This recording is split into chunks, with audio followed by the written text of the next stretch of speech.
হরিণ তো সবসময় বনেই থাকে, কিন্তু আজকের দিনে লাখ লাখ হরিণকে পালন করা হচ্ছে ফার্মে। নিউজিল্যান্ড, কানাডা, চীন, দক্ষিণ কোরিয়া এইসব দেশে ব্যাপক হারে হরিণ পালন হয়। জানলে অবাক হবেন, একটি ফার্ম থেকে বছরে কয়েক কোটি টাকা হরিণ বিক্রি করে তারা। শুধুমাত্র হরিণের একটি শিং বিক্রি করে কয়েক লাখ টাকায়। কিন্তু ব্যাপার হলো, গরু ছাগল বাদ দিয়ে হরিণের ফার্ম করছে কেন?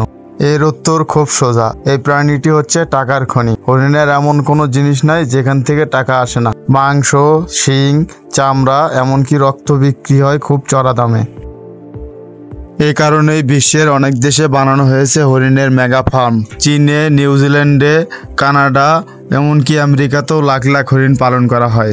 বিশেষ করে নিউজিল্যান্ডে রয়েছে বিশ্বের সবচেয়ে বড় হরিণের খামার, যেখানে রয়েছে 10 লাখেরও বেশি হরিণ। চীনের কিছু এমন প্রদেশ আছে যেখানে একটি ফার্ম থেকে প্রতি বছরে কয়েকশো কোটি টাকার হরিণ বিক্রি করা হয়। এই খামারগুলো বিশেষ করে পাহাড়, গ্রামীণ এলাকায় বানানো হয়। এক একটা ফার্ম কয়েকশো একর জায়গা জুড়ে ছড়িয়ে থাকে। ফার্মগুলোতে বয়স, প্রজাতি এবং স্বাস্থ্য হিসেবে আলাদা করে রাখা হয়। পুরুষ, স্ত্রী ও বাচ্চা হরিণদের জন্য আলাদা এলাকা থাকে। অনেক উন্নত খামারে থাকে সিসিটিভি, সেন্সর এবং হরিণদের শরীরে লাগানো থাকে জিপিএস ট্র্যাকার, যাতে হরিণ কোথায় যাচ্ছে, কি খাচ্ছে, সুস্থ আছে কিনা সবকিছুই বোঝা যায়। কিন্তু কথা হচ্ছে, এই হরিণ দিয়ে কি করে তারা? প্রথমে আসি হরিণের মাংসের কথায়। হরিণের মাংসকে বলা হয় ভেনিসন। এটি বিশ্বের সর্বাধিক দামে বিক্রিত হয়, কারণ হরিণের মাংসে ফ্যাট থাকে না। এটা গরুর মাংসের চাইতেও স্বাস্থ্যকর। বিলিনিয়াররা হরিণের মাংস খাওয়ার জন্য অনেক টাকা ব্যয় করে থাকে। সবচেয়ে অবাক করা বিষয় হলো হরিণের শিং সংগ্রহ করা। হরিণের শিংকে বলা হয় জীবন্ত সোনা। হরিণের শিং প্রতি বছর একবার ঝরে যায় এবং আবার গজায়, তাই শিং ঝরে যাওয়ার আগে এটাকে কাটা হয়। এতে করে হরিণ কোনো ব্যথা পায় না। পরে শিংগুলো প্রক্রিয়াজাত করে রপ্তানি ও ওষুধ কোম্পানির জন্য প্রস্তুত করা হয়। চীন, কোরিয়া, জাপান সহ অনেক দেশেই শিং দিয়ে ওষুধ বানানো হয়। এক একটা শিং বিক্রি হয় 5 থেকে 15 লক্ষ টাকায়। হরিণের রক্ত দিয়ে বানানো হয় বিভিন্ন ধরনের ওষুধ ও কসমেটিক্স পণ্য। ফার্মে হরিণের বাচ্চা উৎপাদনের জন্য আলাদা জোন থাকে, যেটাকে বলা হয় ব্রিডিং সেকশন। এখানে বিশুদ্ধ প্রজাতির হরিণকে ব্যবহার করে ভালো মানের বাচ্চা উৎপাদন করা হয়। এই বাচ্চাগুলোকে শুরু থেকে আলাদা পরিচর্যায় বড় করা হয়।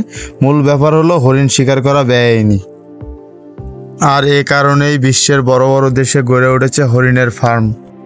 ফার্মে হরিণের জন্য খাবারও থাকে নির্দিষ্ট। শুধু ঘাস না, তাদের দেওয়া হয় ঘাসের পাশাপাশি শাকসবজি, শস্যদানা, ভিটামিন, মিনারেল সবকিছুই একেবারে সঠিক পরিমাণে। কারণ ভালো শিং, ভালো মাংস পেতে হলে হরিণকে ভালো রাখতে হয়। বড় বড় ফার্মে আলাদা পশু চিকিৎসকের টিম থাকে, যারা প্রতিদিন স্বাস্থ্য পরীক্ষা করে, অসুস্থ হলে সাথে সাথে চিকিৎসা দেয়। শুধু ব্যবসা নয়, কিছু কিছু হরিণ ফার্মকে বানানো হয়েছে পর্যটন কেন্দ্র হিসেবে। মানুষ এখানে ঘুরতে আসে, হরিণকে খাওয়ায়, ছবি তোলে, ভিডিও করে। এতে মানুষ এই ফার্ম সম্পর্কে জানতে পারে এবং ফার্মের জন্য বাড়তি ইনকামও হয়। তবে হরিণ ফার্ম করা এত সহজ নয়। হরিণ হলো সযত্ন প্রাণী। এদের নিয়ে কাজ করতে গেলে অনেক নিয়ম মানতে হয়। সরকারের কাছ থেকে নিতে হয় অনুমতি, পরিবেশ ছাড়পত্র আর পশু কল্যাণ আইন মেনে চলতে হয়। অনেক দেশে লাইসেন্স ছাড়া হরিণ পালন সম্পূর্ণ বেআইনি।